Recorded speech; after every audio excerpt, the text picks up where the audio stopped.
Okay, yung ganito kadami daw ay nasa 5 kilo na ito. Tapos may ha-harvestin pa din sa kabilang likod. Bali, ang total ng protein bags ito ate ay 1,400. 1,400. 1,400. Ang dami. Hello mga kasaka, welcome back ulit sa ating channel, ang Vans Farming PH, kung saan mag-share tayo ng mga videos, tips and guides na may kinalaman sa farming. So, bali ngayon po, nagpunta ako dito sa bahay ng isa kong kaibigan para pag-usapan sana namin kung kailan namin i-feature yung kanyang mushroom farming sa aking vlog. Pero hindi pa, bali ngayon pa lang sana namin aalamin kung kailan kami makapag-schedule. Pero pagdating ko dito, sakto pala na mag-aani na siya. Kaya ngayon, i-feature ko na lang po muna ngayon yung pag-aani niya. Tapos, next vlog na lang yung kung paano gawin or paano umpisahan. So, ang mapapanood nyo po ngayon muna ay yung pag-aani nila sa kanilang mushroom. So, makakasama natin si Gian, ang mushroom grower ng white oyster mushroom. So, ipapakita niya sa atin kung paano ang pag-aani at magkano yung kanyang kinikita dito. Bilang isang kabataan pa kasi siya, tapos isang estudyante. So, nakakamangha lang na bilang estudyante kumikita na rin siya sa pagma-mushroom grower. So, magpakilala ka muna. So, ako po si Giselle Ann M. De Guzman. Nag-grow po ako ng white oyster mushroom. And minamarket ko po ito sa mga SM at saka po sa iba't ibang malls lang Manila. Bali, may company po na kumukuha na po nito sa akin. Pwede bang i-share mo yung yung kahit yung basic lang, yung paano mo inumpisahan? Paano itong ganito? Ano itong tawag diyan? Ito po. Ang tawag po dito sa mismong tinutubuan ng mushrooms ay fruiting bags. Oo. Fruiting bags po ang tawag dito. Ito pong laman nitong fruiting bags ay yung mga kusot, apog, molasses, sugar, darak, at saka po water. Oo. Yung water po, ginagamit po siya para sa moisture ng fruiting bags. Hindi Oo. pwede kasi po na dry. Kasi, paano po lalaki yung mushroom kung wala din naman siyang moisture? Oo. Kaya, yun po, minimix po yun. Then, kinocompose po ng 7 days. After po ng composting ng 7 days, ipinapak na po siya dito sa plastic na Duraplast po yung tatak, 6x12 po yung sukat. Tapos yun po yung heat resistant para hindi po siya nabubutas kapag pinapasteurize po siya. Heat resistant dapat yung plastic na gamitin. Tapos pagkatapos niyan, ano mo na siya, nalagay mo na yung yung taniman mo. Paano naman? Naglagay ka ng binhi diyan? Opo, after po nung mapasteurize siya ng 10 hours kasi niluluto po siya, ini-steam. Papahinga mo po siya ng 24 hours para lumamig. So after po ng 24 hours, kapag malamig na po siya, saka po siya lalagyan ng sponge, tataniman. Ibig sabihin yung sponge yung binhi mo, ano yon, yung binili mo siya. May available siya sa mga saan siya available? Sa mga available po siya sa mga grower din po ng mushroom. Pero marunong din po ako mag-produce ng sponge. Kaso lang po, kulang pa po ako sa gamit. Kaya hindi ko pa po siya na-produce. Bali po, bumibili lang po muna ako ngayon. Ibig sabihin pag may halimbawa may sa kanila na mag-grow, halimbawa, yung binhi, available siya saan? Sa mga growers po, pwede rin naman po na sa akin po bumili. Pero sige. sa Facebook po, may mga din po, may nagbebenta din po ng mga sponge. Nakakabili din po. Pwedeng i-search nyo lang po na white oyster mushroom sponge. May lalabas na po doon ng mga seller na nagbebenta na malapit po sa area nila. Sige. Bali, ang presyohan po ng isang bote ng sponge ay 70 to 80 pesos dito po sa atin. Ewan ko lang po sa ibang lugar. At yun po, ang maximum na malalagyan na po na fruiting bags ay 15. Okay. Mura lang naman pala. Bago ang pang-start nito. Maliliit po Maliliit pa. Bagong sibol yan. Mga pinheads. Meron dito ate ang kumpul. Ayun, oh.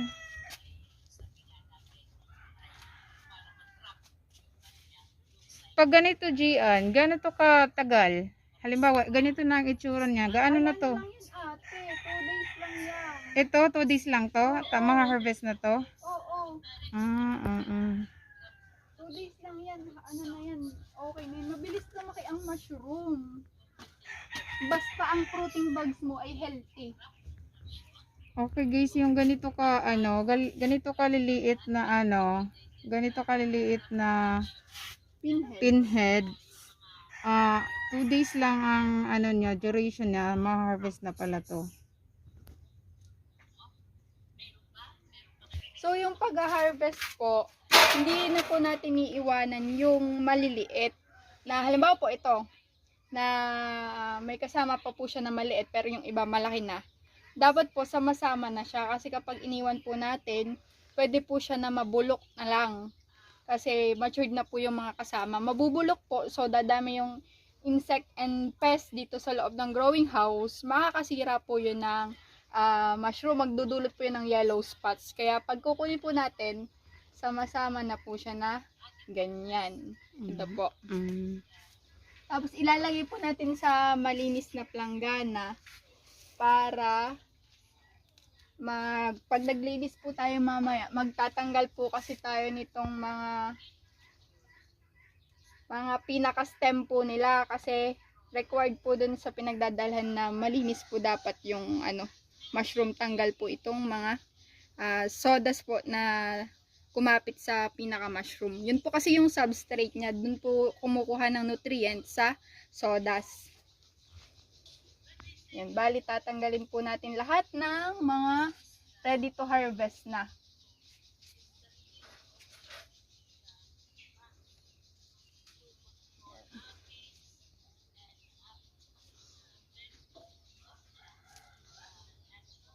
Ang maiiwan na lang po dito sa Sige. pinaka-fruiting bags ay yung sobrang liliit pa po. Yung katulad po nito kasi pwede po na bukas pa po yan harvestan yung mga katulad po niyan. May iwan po. Yung mga matured na lang po talaga yung kukunin natin. Pero yung halimbawa, kagaya niyang malalaking yan, ang katabi ng malalaki ay isama mo na siya pagtanggal. Opo. Ganun Okay. na po. Pero pag may ganito, halimbawa, ganyan, maliliit, ititira mo siya. Yes, opo. Ititira po siya. Kasi Okay. lalaki pa po yan. Pwede pa po na malaki na yan bukas. So, mamaya. Ang mushroom po kasi mabilis lang po ito lumaki.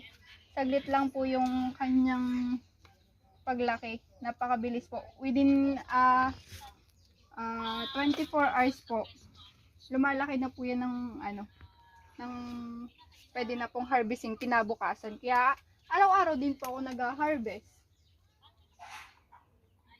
Ayan po. Pero hindi po depende po sa variety ng mushroom, yung nilalaki po ng mushroom. Ito, halimbawa, anong tawag dito? Oyster. Oyster. Ito pong variety ng oyster na ito ay yun pong Florida. Ito po ay lumalaki ng kasing laki ng pinggan. Lumalaki po siya ng kasing laki ng pinggan or mas ganito po kalaki. Sa kamay. Opo, sa kamay. Lumalaki po siya. Kaso po, yung weather po natin ngayon ay hindi naman po laging malamig. May dumarating din po na mainit po yung weather. So, dun po nagre-rely yung laki ng mushroom kung gaano po kalaki yung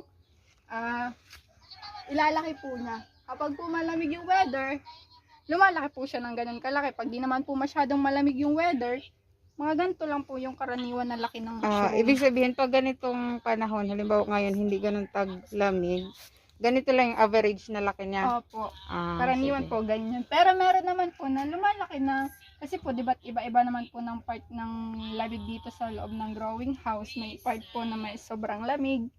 Meron pong part na hindi gasinong malamig. So yun po. May ibang part po na malamig. Kaya mas malaki po yung na-harvest doon. Pag-usapan naman natin yung pricing nito. Ang pricing po ng mushroom. Dito po sa atin, ang marketing po ng mushroom ay pag grower to grower, 170 po ang kilo. Grower, Grower to grower po. Halimbawa, grower ka, grower ako, bibili po ako sa'yo ng mushroom, oo. 170 po ang kilo. Pero pag grower to buyer, na yung mga karaniwang buyer po or yung sa mga katulad nga po ng sinusuplayan ko sa malls, Oo. ang kuha po nila sa akin ay 205 per kilo. 205 per kilo. Opo. Tapos, ang tawag dyan, halimbawa, yung dito sa iyo, di ba, ito, may taniman ka pa dun, di ba? Opo. Gaano kadami kadalasan ang Ang harvest ko po.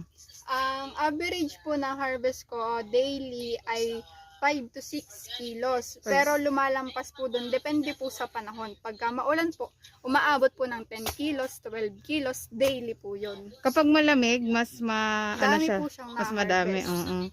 Ibig sabihin pala, pagka tag-ulan, mas marami ka na-harvest Opo. dito. Pag tag-araw, medyo naglilimit yung siya. harvest Nalilimitahan naglilimit. yung paglaki nila sa araw, ano? Opo. Kasi Tapos, mainit po yung weather. So, kailangan mo lagi siyang i-maintain yung temperature, diligan.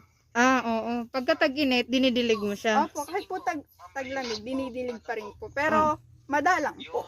Compare sa tag-init. Kasama pa yung Okay, yung ganito kadami daw ay nasa 5 kilo na ito. Tapos may ha-harvestin pa din sa kabilang likod. Bali, ang total ng protein bags ko ate ay 1,400. 1,400. 1,400. Hindi natin ito Ang dami. magbibigyan ng pansin. Nadating ang Nasa diskarte lang din talaga ng pag-aalaga at saka ng paggawa ng protein bags. Kasi ang protein bags, dun kumukuha ng nutrients yung mushroom. Oo. Kaya dapat dun ang pinaka-umpisa ng no. Nung sa mixing procedure and composting, doon nila malalaman kung ano yung nilalagay na mga ingredients para makapag-start sila ng magsimula ng mushroom production. So, yun guys, yun ang abangan ninyo next vlog namin. In case po na may gustong pumunta kay Giselle, paano kanila kontakin? Pwede nyo po akong kontakin sa Facebook. Giselle Ann MD Guzman po yung pangalan ko. Pwede din po sa Messenger, yun lang din po yung gamit ko na pangalan. And pwede po nyo akong tawagan or i-text sa number na 0956-8747-037. Ayun, thank you sa Giselle ha, sa Thank you din ate. Thank you sa pagpasyal dito sa Mushroom Hub namin. Picture natin sa susunod guys yung kung paano yung i-share na yung paraan ng kung paano umpisahan yung pag-grow ng mushroom. Total napadaan ka lang naman dito kaya naisip mo rin Oo nga. mag-vlog ng mushroom kaya hindi pa rin po na simulan sa start process. So next time po, papasyal po ulit dito si ate. Then ituturo po namin sa inyo kung paano po ba ginagawa yung protein bags pagtatanim at hanggang sa paghahang po ng protein bags. Okay, thank you. Thank Bye you din guys. po.